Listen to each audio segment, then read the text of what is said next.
آپ نے پیسے اکٹھے کیے، میلاد پاک کا بڑا پرہجوم جلسہ کیا، بہت اچھی بات ہے، میلاد منایا کرو، علامہ قرآن صحیح سے بنایا کریں، اچھے چیز کریں، لیکن یہ بھی دیکھیں بچیں آپ اس سے کچھ بچا کر، وہ میلاد تو کیا تو ایک ہی دفعہ کا تھا، بچا کر ایک دارالعلوم کا کمرہ بنا دیا، جب تک وہ اینٹیں موجود ہیں، جب تک وہ چھت موجود ہے، جب تک وہ پلستر موجود ہے، جب تک فرش موجود ہے، جب تک قال اللہ قال رسول کی آواز اترے گی، قاری قرآن پڑھتا رہے گا، عالم دین پڑھتا رہے گا، قاری قرات کرتا رہے گا، محدث حدیث بیان کرتا رہے گا، جتنا وہ علم بیان کریں گے اتنا سلام کا نذرانہ حضور کو ہدیہ پیش ہوتا رہے گا۔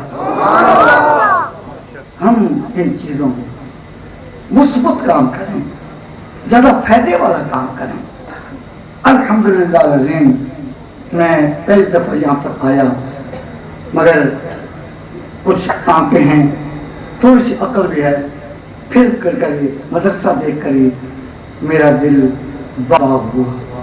حضرت مولانا حامد رضا خان صاحب نے، ان کے بھائی، ان کے عزیزوں نے وہ کام کیا ہے جو مومن کو کام کرنا چاہیے۔ ایک فیکٹری بولو بھائی، کیا ہے؟ کامرا فیکٹری ہے نا، ایک یہ بڑھ گئے تھے، بولو کھسانا پڑے، بولو۔ اب بتائیے اگر ہماری کھیتیاں بڑھ جائیں تو جہاز پوری نہ ہو، انڈیا حملہ کر دے، یہ ہمارے زمینیں کام آئیں گی یا جہاز کام آئیں گی؟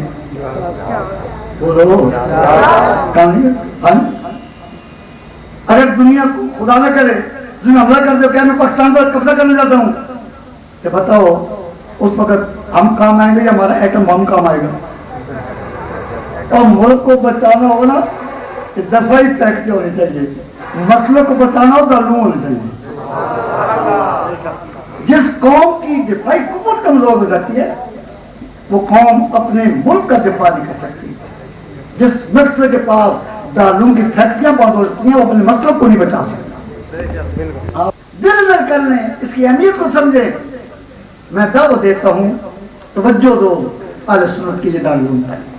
اللہ بہتر ہے کہ میرا ارادہ ہوا تھا انشاءاللہ تعالی میں بھی حافظ صاحب کو عقید سے نذرانہ 10,000 روپے کا پیش کروں۔ اس کے معاملے میں اللہ سے قبول فرمائے، میں آپ سے چندہ نہیں چاہتا، لیکن ایک وعدہ رہتا ہوں، ہاتھ کھڑا کرو، کچھ نہ کچھ مدد کرو گے انشاءاللہ۔ نہ کی اتنا آخر اتنا ارادہ کر کیوں ہے ارادہ انشاءاللہ، دو ارادہ ہے نا جی، ایک پالنے واسطے، ایک دوسرے واسطے، ایک تو بلند واسطے، بہرحال اللہ کی توفیق ہوگا۔ میرا کہنے کا مطلب ہے اس وقت میری بات سن کر جو آپ کے دل میں ارادہ ہوا ہے اس کو گرا باندھ لو، اٹھو گے شیطان پیچھے پڑ جائے گا، وہ چھوڑو چھوڑ اہم اس لیے میں ایسی یہ وعدہ دے رہا ہوں، میں سب چندہ نہیں لینا چاہتا، لیکن آپ سے وعدہ لیتا ہوں مسلمانوں، دین کی دعوت بیٹھے ہوئے ہیں۔ اب میں نے ایک نعت کی بات کی تھی، وہ سنا دوں؟ بولو۔ قاری مزامین سے بیٹھے ہوئے ہیں، علامہ صدیق سے بیٹھے ہوئے ہیں، حدیث میں آتا ہے، ان علماء کرام کو یاد آئے گا، نعت سارا پتہ ہے پر یہ نعت سے سنائی نہ نہیں ہوگی، کسی سے سنائی میں انکار نہیں کرتا۔ نعت جو آتی ہے یہودی بڑا مردود ہے، بڑا دو باز ہے، اور کاروبار کا پرانا کام ہے۔ نبی پاک صلی اللہ علیہ وسلم کے زمانے میں یہودی مدینے میں کافی تھے، آپ نے اس سے کچھ ادھار دیا، دینے کا وقت آیا تو یہودی مسجد میں آ گیا، مسجد نبی شریف ہے، یہودی آ رہا ہے، نبی علیہ السلام نے روکا نہیں، کسی صحابی کو جرأت نہیں ہوئی کہ یہ کافر آ رہا ہے، آیا بیٹھا مسجد میں آ گیا، کہنے لگا آتنی حق، میرا حق مجھے دو۔ آپ صلی اللہ علیہ وسلم ما عندی ما اوتی کا، وہ چیز میرے پاس نہیں جو تجھے دوں، یہ تیرے دینے کے لیے کچھ نہیں، یہ نہیں کہا میرے پاس کچھ نہیں، یہ میں آگے بتاؤں گا، یہ بڑی بات تھی، وہ تیرے دینے کے لیے نہیں، کیوں نہیں دیا یہ آگے راز کھلے گا، ابھی راز ہے۔ توجہ کرو گے میرا سبق جب سمجھ آئے گا. اب راز ہے کہ فرماتا ہے ماں ہندی ماں ہوتی کا کہنے لگا اذن لا افارق کا، میرا قرضہ نہیں دو گے تو میں آپ سے جدا نہیں ہوں گا، یہاں سے جاؤں گا نہیں. یہودی کا مراد اور تھی کہ رقم لے کر جاؤں گا، درہم لے کر جاؤں گا، دینار لے کر جاؤں گا، قرضہ وصول کر کے لے جاؤں گا، دین وصول کر کے جاؤں گا. آپ کو اس کے جملے پسند آ یہ اپنے ذوق کی بات ہوتی ہے. انہوں نے کہا میں آپ کو چھوڑ کر نہیں جاؤں گا. فرمایا اذن لا افارق کا، میں بھی تمہیں نہ چھوڑ دوں گا. اللہ اکبر. اس نے اور انداز میں کہا، انہوں نے اور انداز میں. اس کا یہ بات چل بری تھی مگر الفاظ اچھے تھے. آپ نے اسے اچھا ذوق لیا کہ تو مجھے چھوڑ کر نہیں جائے گا. تو میں تو نہیں چھوڑتا، میں اپنے ذوق میں کہتا ہوں تو نہیں چھوڑتا تو ہم کہاں چھوڑنے والے ہیں. ہم کو جس کو اپنا بنا رہے چھوڑتے ہیں ہی نہیں. تب بات آنکھوں آنکھوں میں اشارے ہو گئے، تم ہمارے ہم تمہارے ہو گئے. بیٹھ گئے. زور کی نماز ہوئی، یہودی بیٹھا ہے، آپ بھی مسجد میں بیٹھے. عصر آئی، مغرب آئی، عشاء ہو گئی، نہ آپ نے اس کو رقم دی نہ گھر کو گئے. یہودی نے پکا ہے قرضہ نہیں چھوڑنا. یہودی سب کو معاف کر دے، قرضہ سود تو چھوڑ دے گی. سارے پاکستان میں کرو معاف کرے، جب ہی پھنسایا ہوا ہے. اب رات گزر گئی، اللہ تقریباً 24 گھنٹے، 24 تو نہیں ہوئے، رات گزر گئی. کیونکہ آپ سرکار نے وعدہ کر لیا تھا کہ میں تجھے چھوڑ کر نہیں دوں گا. جب تک وہ نہیں جاتا نبی وعدے کی خلاف ورزی نہیں کرے. ہمارا وعدہ ہے کچھ نہیں ہے، وعدہ خلافی نہیں کرتے. صبح نماز ہو گئی. فلما ترحل النار كان اصحاب رسول اللہ صلی اللہ علیہ وسلم يتباعدونه. صبح جب سورج نکل آیا نا تو صحابہ کرام کا غصہ آنے لگا. تو بول تو سکتے نہیں ڈر مارے، ادب سے احترام سے کوڑ کے دیکھتے ہیں. تو ہمیں پتہ ہے نا میں اپنے بیٹھے وہاں کو مخالف کر دے کودے نہیں کودے ہو نہ اگتا اشارہ کرتے ہو باہر نکل. یہ بات تو آنکھ ہی ہے. یہاں کبھی نور بھی ہوتی ہے، کبھی نار بھی ہوتی ہے. یہ محبت بھی ہوتی ہے، یہ ادب بھی ہوتی ہے. یہ جلا بھی دیتی ہے اور فنا بھی کر دیتی ہے. یہاں تو آنکھ کے اشارے ہیں لیکن ہوتے ہیں اسے آنکھوں میں اشارے کر رہی ہیں کہ باہر نکل، ہم جا کر تیری خبر لیں گے. جو حضور دیکھا فرمایا ڈرو چھوڑو. اللہ ان لصاحب الحق حقا، فرمایا اس کا مجھ پر حق ہے، اور جس کا حق ہوتا ہے اس کو حق ہے کہ اپنے حق کا مطالبہ کرے. جب حضور نے یہ بات کہی اس یہودی پر وجدانی کیفیت ایک ذوق پیدا ہو. بعض عالم کا لڑائی نہیں آتا، کھڑا ہو گیا اور کھڑے ہو کر کہنے لگا اشہد ان لا الہ الا اللہ واشہد انک رسول اللہ. نعرہ تکبیر،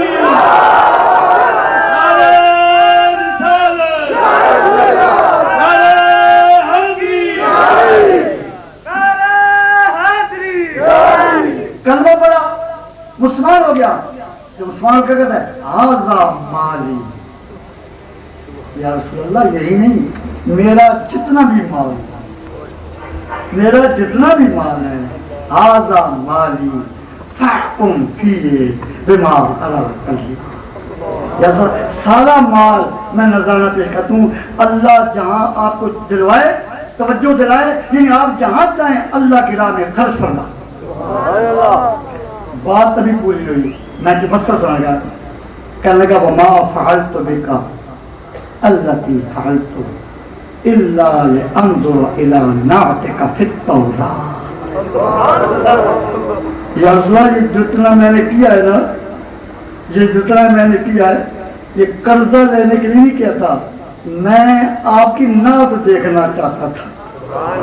آپ کا ذکر، آپ کی نعت، آپ کے اوصاف تورات میں ہے، تو تو میں دیکھنا چاہتا کیا جن کی تورات میں نعت ہے وہ آپ ہی ہیں منحوس یا کوئی اور ہے؟ وہ جن کی صفت بنائے وہ موصوف آپ ہیں یا کوئی اور ہے؟ تو میں نے دیکھ لیا تورات میں کیا نعت ہے. نعت تعریف کو کہتے ہیں.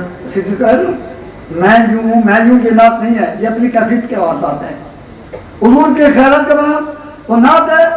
کیا میں نے پہلے کہا انظر الى نعتک فی التوراۃ، کیا ہے؟ مولدہ بمکہ. شعر اچھی نعت ہی نہیں ہونی نہیں، ایک قرآن حدیثی نعت سب تو والا نے. اچھا اے بولنا رہو کہ ترنم کو پڑھے تو ہی نعت ہونی نہیں. سب تو بڑی نعت انا اعطیناک الکوثر فصلی لربک وانحر ان شانئک هو الابتر. اس سے بھی اور بڑی نعت یا ایھا النبی انا ارسلناک شاہدا ومبشرا ونذیرا وداعیا الی اللہ باذنہ وسراجا منیرا. علماء جتنی حدیثیں بیان کرتے ہیں اخلاق کرتے ہیں، یہ نعت ہوتی ہے. کیا ذکر؟ مولدہ بمکہ تھا، میلاد کا ذکر کیا. معلوم نبی علیہ السلام کا میلاد کا ذکر تورات میں بھی تھا. صدیقی سے بھی نہیں بھی تو تھوڑی ہے، اگر موسیٰ بھی منانے رہے. مولدہ بمکہ تھا کہ ان کی ولادت کی جگہ مکہ ہے. وَمَهَاجِرُوا بِالطَّیبَةِ، عزت کر کے طیبہ میں آئیں گے. میں نعت کے کنارے بات کرتا ہوں شعر الحضرت کا، اور شاید قرآن صدیقی صاحب کو مزہ آئے گا. ایک نعت ہے امام اہل سنت رضی اللہ تعالیٰ کی، صبح طیبہ میں ہوئی بٹا ہے بارہ نور کا، صدقہ لینے نور کا آیا تارا نور. بھائی ذکر ہو رہا ہے ولادت کا، کہ ولادت مکہ شی میں ہوئی کہ یا طیبہ میں ہوئی؟ وہ تو مدینہ میں نہیں، کہاں ہوئی؟ بولو کہ شعر کا مطلب ہے عجیب بات ہے. صبح طیبہ میں ہوئی بٹا ہے بارہ نور کا. بھائی صبح آپ کی ولادت کہاں ہوئی؟ یہاں کس سے ذکر ہو رہا ہے؟ مدینہ پاک کا. سنیے علماء کرام اس کو بیان کرو. الحسان کی روایت ہے جس دن سرکار کی مکہ شی میں ولادت ہوئی اسی صبح کو مدینے کا ایک یہودی چیخ رہا، یا معاشر یہود، یا معاشر یہود، یا او یہودیو، او یہودیو. برادری تو نہیں آنا، اپنی برادری میں بنانا. جب وہ کہہ رہے ہو بیلکا مالکا، مر جائے ہوئے مردودہ سویرے سے سیمان نہیں دینے ہیں. کیوں شور مچا ہے؟ کیوں شور مچا رہا ہے؟ کہنے لگا طلع نجم احمر الذی ولد بهذا الليل. آج مدینہ میں وہ تارا طلوع ہوا ہے. یہ اس دن طلوع ہونا تھا جس دن احمد مجتبیٰ کی ولادت ہونی تھی. ولادت مکہ میں ہوئی، تارا مدینہ میں نکلا. سنیوں کا امام محدث تھا، مولوی نہیں تھا. حدیثوں میں نظر تھی. کہتے ہیں ولادت کیا ہے؟ صبح طیبہ میں ہوئی بٹا ہے بارہ نور کا اور صدقہ لینے نور کا. تارا نور دینے آتا ہے، وہ نور لینے آیا تھا. صدقہ لینے نور کا آیا ہے تارا نور کا. اب پڑھو والا کی نعت تو مزہ آئے گا. ویسے کا مزہ آتا ہے، نہ اس کا ترجمہ آتا ہے نہ کچھ اور ہوتا ہے. بہرحال انہوں نے کہا مولدہ بمکہ تھا مہاجر بالطیبہ لیس بفظ ولا غلیظ ولا سخاب فی الاسواق. الحدیث نبی علیہ السلام اخلاق حسنہ بیان کیا. اس کو حدیثی میں نبی کی نعت کہا گیا. اللہ کرم نوازی فرمائے. میں ارادہ یہ تھا کہ ہمارے ہاں ایک بڑی عجیب بات مشہور ہے. حضرت حسان کو حضور نے نعت پڑھنے کے لیے بلایا. مجھے تھوڑا سا اس سے خراب ہے، میں چاہتا تھا علماء کی نظر کرتا یہ بھی اصلاح کر لیتے، مگر نہ میں دیکھ رہا ہوں کہ وقت بہت زیادہ ہو گیا ہے، 8 گھنٹے سے زیادہ ہو گیا ہے. آپ حضرات کے بچوں کی دستہ بندی میں نہیں ہے. تاہم ایک جملے میں کہہ دوں، حدیثوں کا مان میں رہتا. نبی علیہ السلام نے مکے کے مشرک نے رسول اللہ کی توہین کی. ناتخوانوں تم کا سمجھو، علماء کو سمجھے. مکے کے مشرک نے رسول اللہ کی توہین میں گستاخانہ شعر کہے.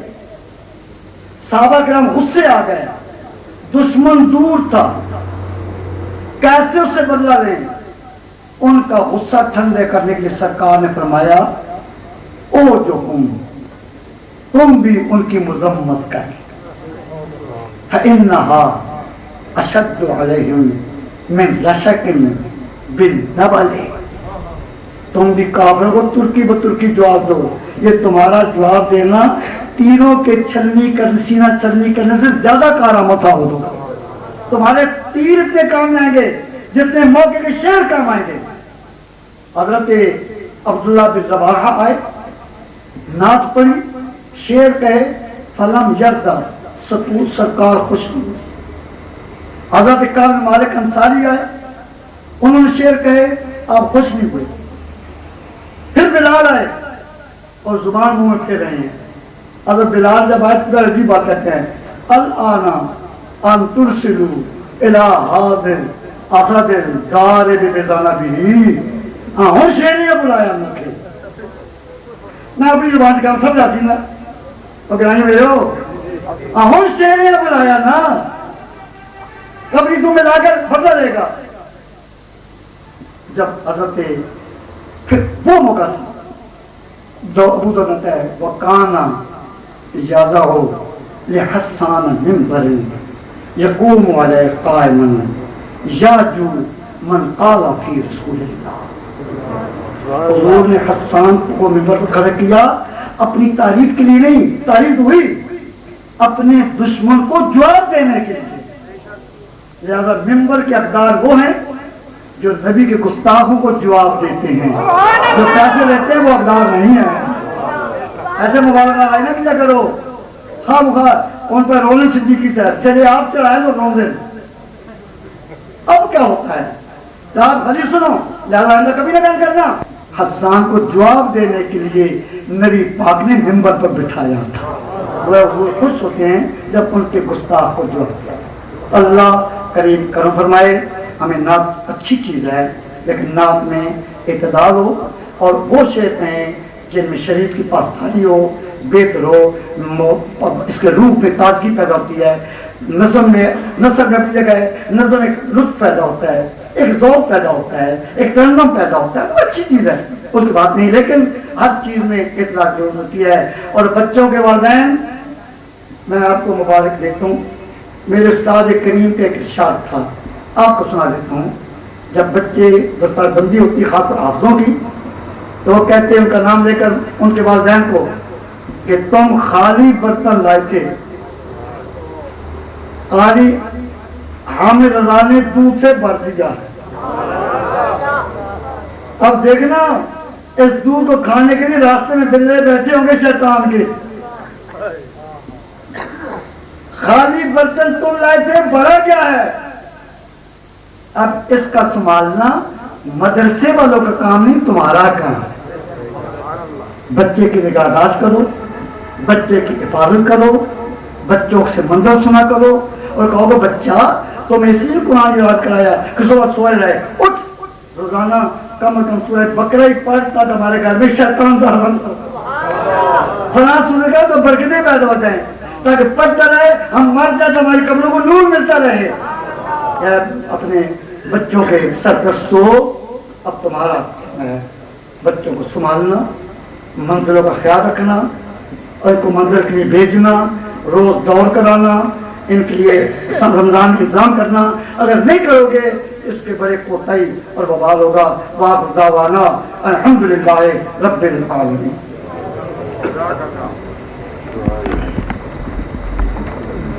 شاہ صاحب دعوت برکاتہم القدسیہ کے ملفوظات طیبات سماعت فرما رہے تھے۔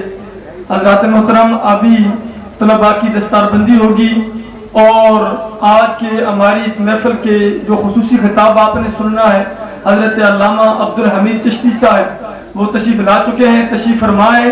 ابھی ان کا خطاب ذیشان آپ نے سننا ہے اور ابھی استاد العلماء کے دست مبارک سے دستار بندی ہوگی۔ تمام طلباء سے گزارش ہے وہ قریب آ جائیں، اور آپ حضرات سے گزارش ہے کہ طلباء کی حوصلہ افزائی کے لیے یہ ساتھ اور یہ سامان دیکھیں اور داد دیں، اور اپنے بچوں کو بھی قرآن حکیم کے حافظ اور عالم بنائیں، میں گزارش کروں گا علماء کرام سے، مشایخ اعظام کے کہ آپ نے دستہائے مبارک سے دستار بندی فرمائیں۔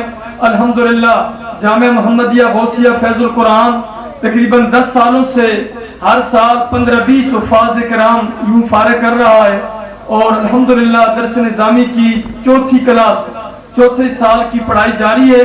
تنظیم المدارس سے الحاق اور چوتھے سال تک کتابوں کی پڑھائی کا سلسلہ پہنچ چکا ہے، اور الحمدللہ اس سال 1 محرم الحرام کو طلباء بچیوں کے مدرسے کا افتتاح بھی ہو چکا ہے، شعبہ حفظ اور شعبہ کتب دونوں کا ہے۔ اس لیے حضور قبلہ کو ہم نے تکلیف دی کہ آپ ہماری سرپرستی فرمائیں، جو ہم اپنی بساط، اپنے حالات اور اپنی توفیق کے مطابق چل رہے ہیں۔ جب آپ کی سرپرستی ہوگی تو اس میں مزید اضافہ ہوگا، ہمیں جرا ملے گی، ہماری حوصلہ افزائی ہوگی۔ الحمدللہ آپ نے حوصلہ افزائی فرمائی، اپنے کلمات سے ہمیں مستفید فرمایا، یہ ہمارے لیے مشعل راہ ہیں اور تسکین قلب ہیں، اور ہمارے حوصلے کو انشاءاللہ جلا بخشیں گے۔ آپ نے جو اعلان فرمایا ہے نقدی کا، آپ نے عطیے کا، وہ بھی